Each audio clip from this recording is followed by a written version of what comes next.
Module 5. The process of securing copyright protection.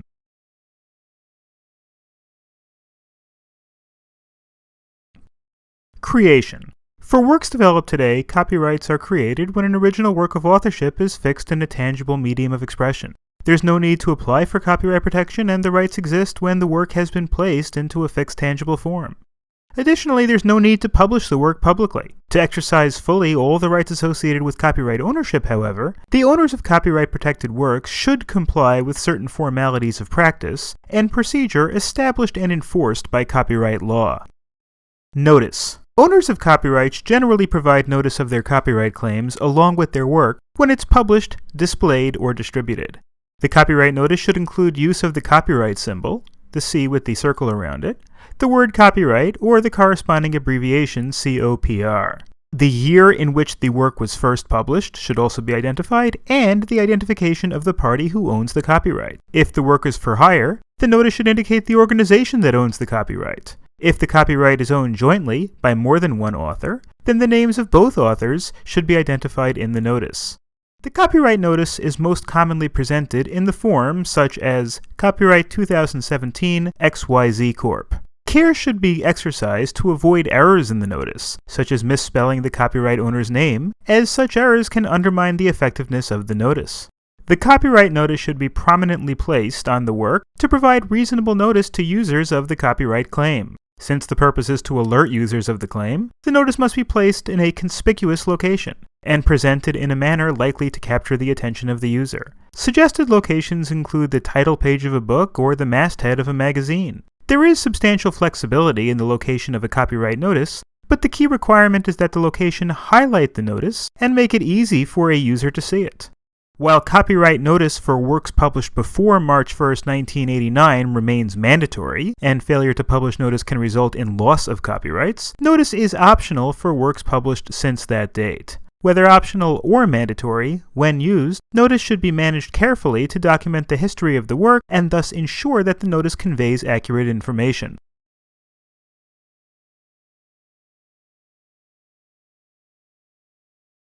Registration. Copyright works may be registered with the Copyright Office of the Library of Congress. While not mandatory, registration does provide a copyright owner with important advantages, and so many copyright owners voluntarily register their works. Helpful information regarding copyright registration process is available on the Copyright Office website. Each version of a work can receive its own basic registration. For example, the author of a book can apply to the Copyright Office for basic registration of a first edition and for all revised editions. This applies regardless of whether each edition is formally published. The registration process begins with the filing of an application and associated materials with the Copyright Office. To facilitate the process, the Copyright Office offers several different types of forms on its website. Each form is applicable for a different category of creative work. Among the most commonly used copyright registration application forms are the Form TX for unpublished and published literary works, websites, and computer programs, the Form PA for unpublished and published works of performing arts, including music, motion pictures, theatrical plays, etc., the Form VA for works in the visual arts, including photographs and paintings, and Form SR for unpublished and published sound recordings. All information provided to the Copyright Office as part of the application for registration must be accurate and not misleading. If an applicant misleads the Copyright Office intentionally or through gross negligence, the applicant has engaged in fraud on the Copyright Office. Such conduct justifies rejection of an application or subsequent cancellation of a registration if discovered after the fact. Examples of fraud in the registration process include misrepresenting the character or form of a work, including flawed materials in the work, and claiming public domain works as original work. Each application requires some basic information. Applicants are required to provide a title, a description of the work, and identification of the author or authors and the party who claims ownership of the copyright. For example, an employer in the case of a work for hire. Applicants must also pay filing fees. A schedule of fees associated with applications and other Copyright Office services, including recording of documents, is available on the Copyright Office website. Applicants must also deposit with the Copyright Office 2 complete copies of the work being registered, though in some instances 1 copy is sufficient. The copies deposited should be the best available versions of the works copyrighted. The Copyright Office characterizes this requirement as the best edition requirement. The best edition requirement obligates the applicant to submit to the Copyright Office the best and most complete version of the work as it was first published. For works such as books and other printed materials, it's relatively easy to satisfy the deposit requirement. Many forms of copyrighted work, however, present greater challenges. For example, copies of websites and other online works can be deposited either on a computer disk or in a hard copy printout of the entire website. When a computer program is registered, the Copyright Office requests a visually perceptible copy of the entire source code. If a program is less than 50 pages in length, or the first 25 and the last 25 pages of source code if the program is 50 pages or more. As websites generally evolve rapidly, it is often useful to treat website registrations using forms, information, and procedures applicable to periodicals and serial publications for registration purposes to capture effectively the dynamic nature of the website content. In some cases, particularly with computer programs, the deposit requirement raises issues associated with protection of trade secrets. Some software developers protect elements of their computer programs as trade secrets, meaning that they consider them to be confidential and proprietary and don't want them released to the public. Filings with the Copyright Office become public record. It's possible to establish copyright protection for material which contains trade secrets, but the challenge is to provide the Copyright Office access to enough of the computer program so it can identify originality while shielding from the public disclosure of the portions of the program that are trade secrets. The Copyright Office has developed procedures which permit filing those portions of the computer programs that are not trade secrets while withholding disclosure of secret portions, provided there's enough code that is disclosed to permit evaluation of originality. It's important to recognize that although the Copyright Office permits deposit of copies of computer code that don't contain the entire source code, or which withhold portions of the computer programs that are trade secrets, such filings weaken the value of registration certificates issued for those materials. The Copyright Office takes the position that if it has granted a registration certificate based on a deposit of anything less than the entire copyrighted work, that certification is subject to the rule of doubt. This means that the Copyright Office has, in effect, issued a certification which has less than full evidentiary value. As the Copyright Office was unable to examine the entire work, it is unable to provide the usual full certification of the work in question. Issuance of a registration subject to the rule of doubt has been used by defendants in copyright infringement actions to challenge arguments by copyright owners that injunctions should be issued to block the use of the materials by the alleged infringers. This suggests that wherever feasible, applicants should deposit complete copies of their protected works with the Copyright Office so that they can obtain full evidentiary value associated with copyright registration. Copyright registration applications can be filed online or in paper via mail. The Copyright Office notes that online application filings are generally processed more quickly, in about 6 to 8 months, than are paper filings, which are processed in 8 to 10 months. The status of pending applications can also be reviewed online. Online filing is also less expensive than paper filing. After submission of the proper application and all necessary supporting materials, the application is reviewed by an examiner at the Copyright Office.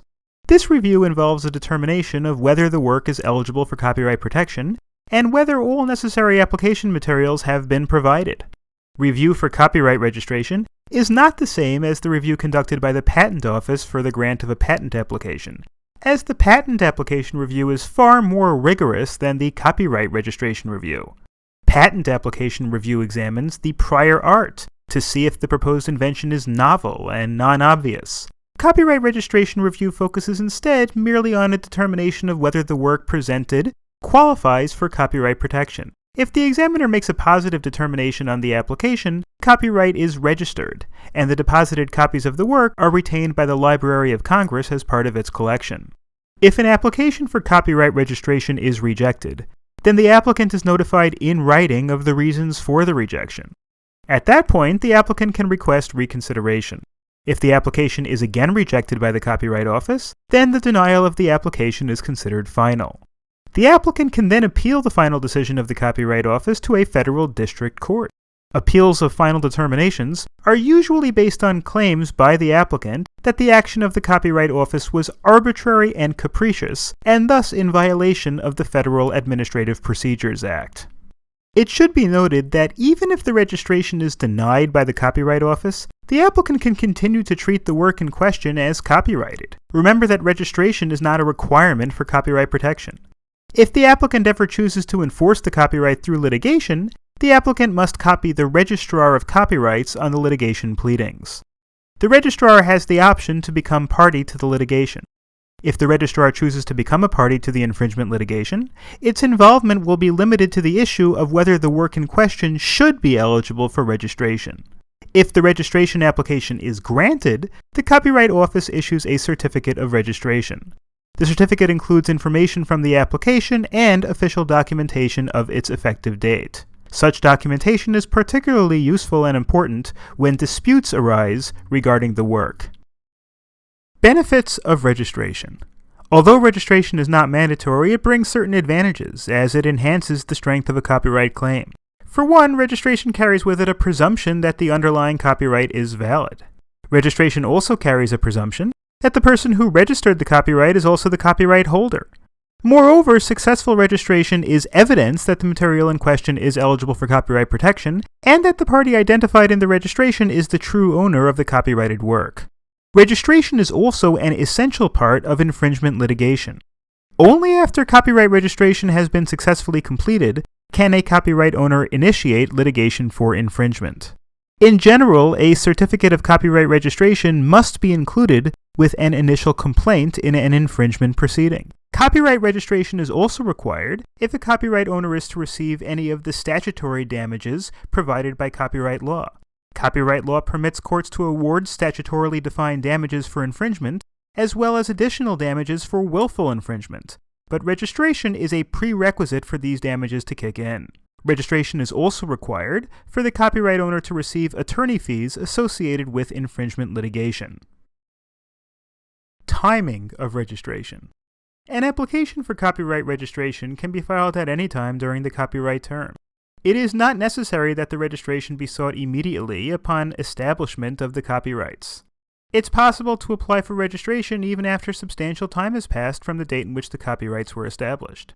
Under certain circumstances and for an additional fee, the Copyright Office may grant expedited review to a registration application. The applicant must explain why expedited treatment is needed. A common basis for such a request is the need to pursue litigation for infringement. Whether to grant expedited review is entirely at the discretion of the Copyright Office. Copyright registrations can be canceled by the Copyright Office. Generally, cancellation occurs when there's a determination that the work in question does not qualify for copyright protection, or if there has been a failure in the application process. An example of a failure in the application process would be fraudulent conduct by the applicant, which misleads or deceives the Copyright Office. Prior to cancellation, the Copyright Office will inform the registration owner of the intent to cancel, and the owner has the opportunity to respond to the concerns of the Copyright Office.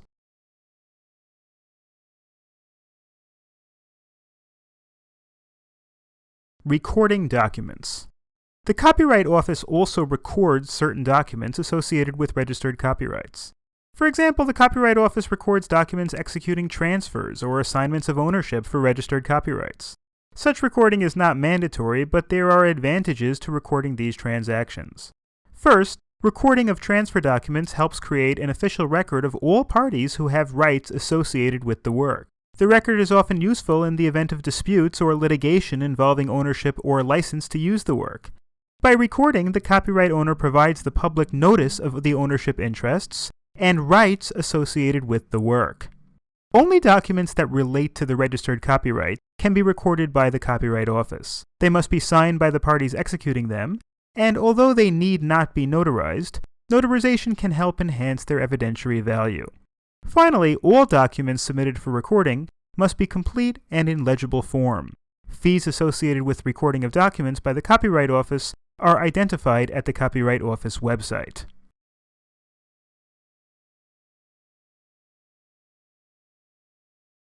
The Computer Shareware Registry. The Copyright Office operates a repository for computer software donated to the public domain for public use. Called the Computer Shareware Registry, it contains computer programs that have been deposited with the Copyright Office for participation in this registry. Donation of computer code to the registry is not the same as registration of the copyright associated with the code. Instead, the software developer is indicating that the computer program is available for use without any license or other authorization. Software developers who may wish to contribute to the registry deposit the source code for their computer programs with the Copyright Office, designating the deposit for addition to the registry. The registry is intended to provide a repository where parties could search and access computer software which has been made public to allow use of those materials in further development. Conclusion. Notice, registration, and recording are sometimes characterized as the formalities associated with copyright protection and management.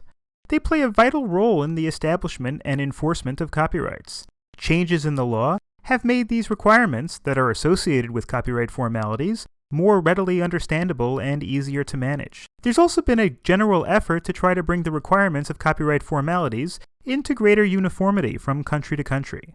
Although some of the requirements of copyright formalities have been eased in recent years, copyright formalities continue to merit careful attention, as the full exercise of all of the rights associated with copyright requires effective compliance with copyright formalities.